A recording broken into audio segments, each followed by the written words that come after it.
Horrible to Army Ranger who stood for anthem.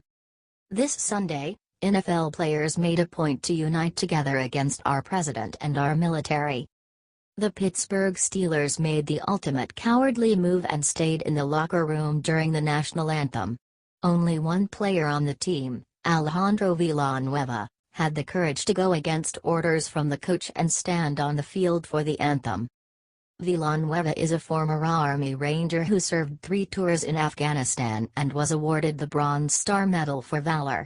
He wasn't going to let politics come before his patriotism. But instead of praising Villanueva or understanding why standing for the anthem is so important to an Army Ranger, Steelers coach Mike Tomlin trashed his own player, claiming that Villanueva was disrespecting his team. Tomlin said in a post-game press conference that he was looking for 100% participation in whatever course of action the team took during the national anthem. When asked by a reporter about Villanueva coming out for the anthem, Tomlin said, "Like I said, I was looking for 100% participation. We were gonna be respectful of our football team." Apparently Coach Tomlin cares more about having respect for his football team than he does about respecting our veterans. Tomlin also took a side swipe at President Trump, saying that he didn't appreciate being dragged into politics this weekend. Someone needs to remind Tomlin that it wasn't Trump who inserted politics into football. You can thank your whiny, entitled, attention-seeking football players for that. Video of Tomlin's disgraceful reaction can be seen below.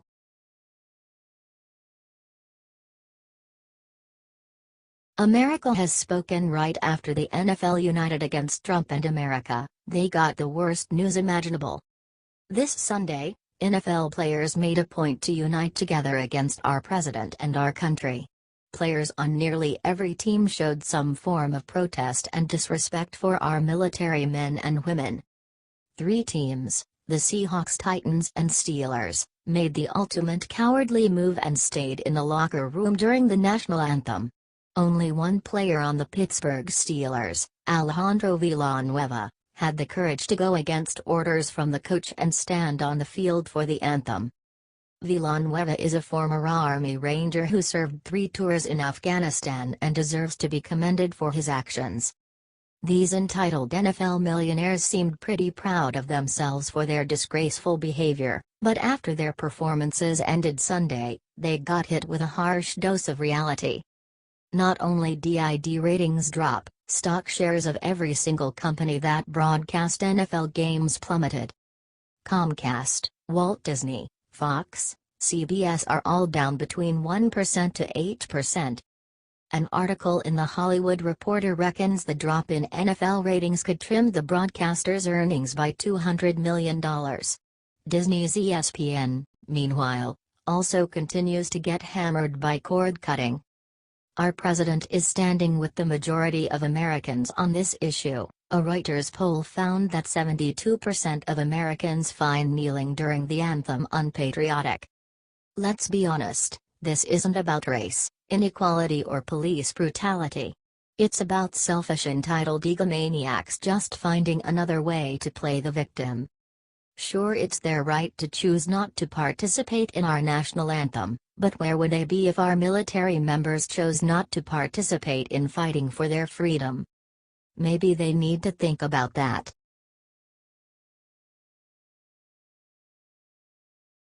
The media won't talk about why this Sudanese immigrant shot up a church in Tennessee. The 25-year-old Sudanese immigrant Emmanuel Kaidga Samson stormed into a Tennessee church on Sunday and opened fire. He wore a clown mask. He started by murdering one woman in the parking lot. He then walked right into the church and opened fire on 7 others. Here is driver's license photo. Not much is known about Samson. He turned the gun on himself. According to the Washington Times, he is about to discharged from the hospital. He is going to be charged with murder and attempted murder. Here are the pics of the shooter's social media. There is a reason that this story has not been in the national news much. It's because it goes against the narrative that the media is putting out. They won't talk about it because they do not want to know why he shot up that church. The media wants a story like this to disappear. Share this story everywhere and pray for all the injured. There are 7 people in Tennessee that need our prayers right now. They should not be ignored because of the color of their skin by the mainstream media. Leave a prayer in the comments below, y'all.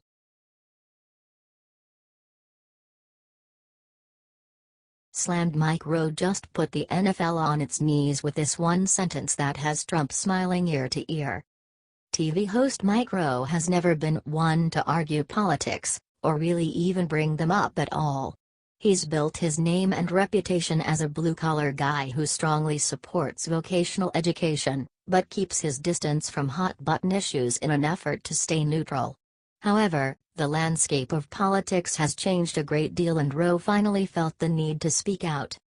The recent controversy surrounding the NFL and the national anthem sparked a rant from Rowe that took everyone by surprise. Not only did he say what many Americans have been feeling, he chose not to hold back when pointing the finger. Rowe was at an event taking questions from fans when the truth came rolling out. "I know you avoid politics, thanks, and I remember your rant on the Colts leaving Baltimore," asked a fan named Robert. "But I gotta ask, what's happening to professional football, and what do you make of Trump's comments about those who refused to stand during the national anthem?" Then out of nowhere, Rowe hit the crowd with a brilliant breakdown of what's really going on. "Right now," Rowe said, "the NFL, the players who choose to kneel, the networks who choose to broadcast their protest, the advertisers who sponsor the games are all eager for our attention. And they are all using football to get it. That's all well and good, right up to the point where it isn't. In my view, this controversy really isn't about patriotism, social justice, racial inequality, or free speech. It's not even about the flag or the national anthem. It's really only about one thing: what we will tolerate, and what we won't." Next in line was NFL Commissioner Roger Goodell and the NFL Players Association. "I felt a similar bemusement when the commissioner issued his response, followed by the president of the Players Union. Their comments, along with the comments of many of the players themselves, were perfectly reasonable, perfectly understandable, and perfectly in keeping with their First Amendment rights. But they were also perfectly arrogant. Because they too presuppose that millions of fans will continue to watch them play a game, no matter what," Rowe wrote. "Players and teams shouldn't be bringing their personal politics into something meant to be neutral. It's a game, it's supposed to be fun and unifying, not unpatriotic and disrespectful. The players have agents and unions, the owners have money and power, and the fans are always caught in the middle. The resulting strikes and the constant uprooting of teams from broken-hearted towns proves beyond all question the overall lack of regard for fans in general." But Rowe finished with a rallying statement that all members of the NFL should listen to, pointing out that fans ultimately have the power. "But here's the thing, Rob," Rowe concludes. "The fans of professional football are not powerless, we're just not yet offended enough to turn the channel. Should that ever change in a meaningful way, if for instance, a percentage of football fans relative to those players who chose to kneel during today's games, chose to watch something else next Sunday, I can assure you the matter would be resolved by Monday." Rowe is right that money is dictating most of these players' politics. According to Rowe and most Americans, these protests have been purposely sick and controversial to gain as much attention as possible. You can speak your mind without stepping on this nation's history and values, something President Trump proves possible on the daily. Do you all agree with Rowe and think these childish protests are a waste of time? Let us know and share this amazing truth with the world. Sources: dailycaller.com.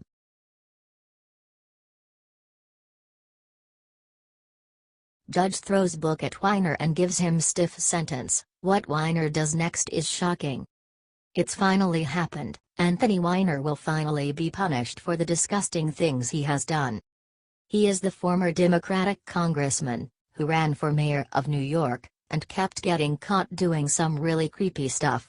His wife, longtime Clinton aide Huma Abedin, stood by him through most of it too. That is, until he was caught sexting gross parts of his anatomy to a female, while he was laying in bed with their little boy.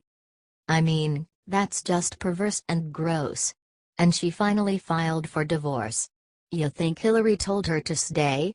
I mean, she did. Nuff said. Acting U.S. Attorney June Kim said Monday that Weiner asked a 15-year-old girl to engage in sexually explicit conduct for him online. For this, he will spend 21 months in a federal prison. He will also be required to participate in sexual offender treatment and to pay a $10,000 fine. And more. Courtesy of ABC News, via YouTube.com. The judge said there was a need for deterrence in this case. You think? Apparently he sobbed audibly when the sentence was read. Good. Check out what the ladies from The View had to say, too. Courtesy of The View via YouTube.com. Just as a reminder, he had to resign from Congress in 2011 after a disgusting photo he'd sexted emerged online. He kept doing that kind of gross stuff, too. Why not? No one, including his wife, gave him any consequences. Until now. Thank God he was prosecuted and will have to spend time in prison. He'll be monitored after he gets out, too, with online supervision. And they're taking his cell away, too. A grown man. Yuck. H.T. The Hill.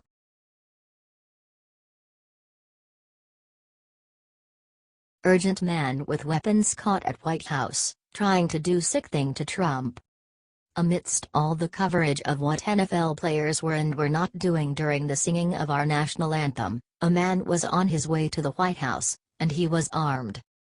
This man, who was stopped by Secret Service officers, told them he was headed to the White House for advice on missing paychecks and how to get the chip out of my head from Secretary of Defense James Mattis and NSA Director Mike Rogers. The Secret Service subsequently searched his car, which had Tennessee plates, where they found 3 knives, 9 guns, including R&X-style rifles, ammunition, suppressors, brass knuckles, and silencers. Courtesy of Al Mutazber News Network via YouTube.com. CNN reported that the man has been charged with weapons violations and is now under mental observation.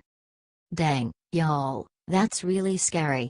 Not just for Mattis and Rogers, but for Trump, Pence and everyone else in the White House. I'm sure glad the Secret Service is on the ball. They actually just stopped the man for public urination. Mental health issues are nothing to laugh about, and we must ensure that people with mental health issues can get good help. Of course, not all people with mental health issues are a danger. At the same time, situations like these are a good reminder for all of us that we need to address the mental health healthcare crisis in America. If you are happy that the Secret Service is on the ball, protecting our president and others in the White House, please share this and comment "Thank you, Secret Service."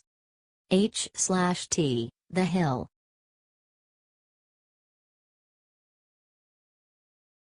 Rex Tillerson just bowed down to this Soviet officer who averted nuclear Armageddon. Secretary of State Rex Tillerson took a moment to mention the passing, and to respect a man who probably saved the world from nuclear destruction. Secretary Tillerson said, "Just this week, the world learned of the passing of a little-known, but important figure in the history of the Cold War. His name was Stanislav Petrov, and he is sometimes referred to as the man who saved the world." Mr. Petrov was on duty one night in 1983, when his systems told him that the United States had launched nuclear bombs at the Soviet Union. This was during the Cold War, when tensions between the two countries were always high. Instead of just reacting, Mr. Petrov remained calm, recognizing this was a false alarm and averting retaliation by the Soviet Union. Courtesy of BBC News, via YouTube.com. Tillerson brought Mr. Petrov up during a recent meeting of the UN Security Council, saying, his episode illustrates just how high the risk factor is with nuclear weapons. Trump and Tillerson recognize that one country can change things in a way that could avert nuclear disaster. Tillerson said, If China truly desires to denuclearize the Korean peninsula to promote stability and to avoid conflict in that sensitive region right on its own border, now's the time to work with the rest of us, to put the kind of pressure on North Korea that can change its strategic calculations before it's too late. If you agree with how Trump is handling things with North Korea, please share this and comment "I support Trump." HTRT.com